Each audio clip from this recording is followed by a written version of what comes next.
আসসালামু আলাইকুম। ক্রিয়েটিভ কিচেনের পক্ষ থেকে সবাইকে স্বাগত। আজকে আমি তৈরি করে দেখাবো নেহারি তৈরি করতে আমার যা যা লাগবে। এখানে আমি খাসির যে পায়া সেটা নিয়েছি 1 কেজি পরিমাণ। গরুর পায়া দিয়েও নেহারি তৈরি হয়। পরিমাণ মতন তেল।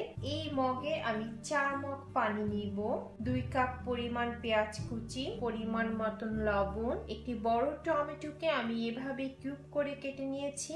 আদা নিয়েছি আমি 1.5 টেবিল চামচ পরিমাণ, রসুন নিয়েছি 1 টেবিল চামচ, গরম মশলার গুঁড়া, ধনের গুঁড়া, জিরার গুঁড়া, মরিচের গুঁড়া এবং হলুদের গুঁড়া আমি নিয়েছি 1 চা চামচ পরিমাণ। আর নিয়েছি এখানে রেডি যে নিহারি মশলা পাওয়া যায় সেই মশলা 1 টেবিল চামচ পরিমাণ। প্রথমে আমাকে যা করতে হবে, এখানে আমি প্রেসার কুকার ইউজ করছি। প্রেসার কুকারে প্রথমে আমি 1 ঘন্টা এই নিহারিকে জাল দিব, কারণ নিহারি হতে অনেক সময় লাগে। 1 ঘন্টা পরে আমি ঢাকনা খুলে এই পাত্রে আরো 2 ঘন্টা জাল দিব। তো প্রথমে আমাকে যে কাজটি করতে হবে, সব মশলা আমি একত্রে মিক্সড করব। পেঁয়াজ কুচি, টমেটো,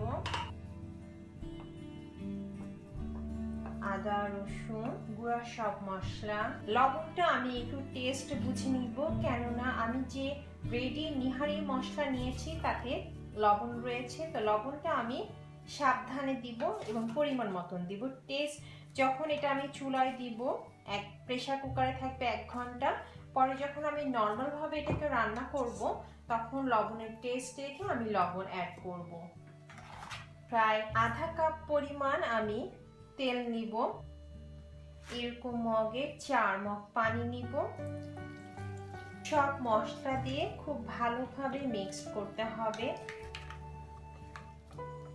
আমি এখানে 4 মগ পানি দিয়েছি, কিন্তু আমার মনে হচ্ছে পানির পরিমাণটা যথেষ্ট না, তাই আমি আরো 2 মগ পানি, মোট আমি পানি এখানে দিয়েছি 6 মগ পরিমাণ।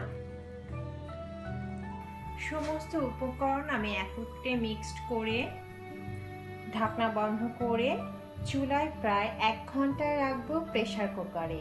1 ঘন্টা পরে আমি প্রেসার কুকারের ঢাকনা খুলে আরো 2 ঘন্টা এটাকে মিডিয়াম আঁচে জাল দিব। তো আমরা 1 ঘন্টা অপেক্ষা করব।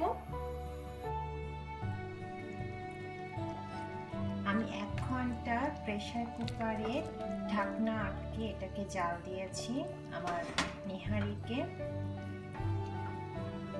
এখন আমি ঢাকনা খুলে মিডিয়াম আঁচে দিয়েছি। এভাবে আমি প্রায় 2 ঘন্টা রাখবো, কারণ নিহারি হতে অনেক সময় লাগে। এখন আমি এখানে কিছু লবণ অ্যাড করব।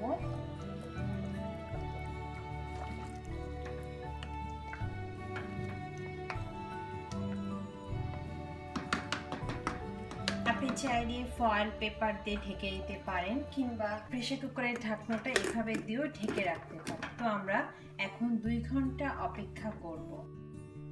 2 ঘন্টা জাল দেওয়ার পরে আমার নেহারি তৈরি হয়ে গিয়েছে।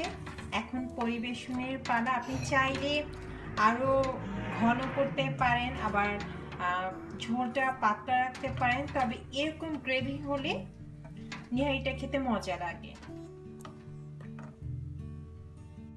তৈরি হয়ে গিয়েছে আমার নিহারির সাথে চালের আটা রুটি এবং নান রুটি অসাধারণ লাগে। আর খাওয়ার সময় যদি একটু লেবুর রস নেওয়া হয় তবে তো কথাই নেই। তো সবাই ভালো থাকবেন, আপনারাও রান্না করে দেখবেন। আমার ধারণা আপনাদের রান্না আমার থেকেও মজা হবে। তো সবাই ভালো থাকবেন। আল্লাহ হাফেজ।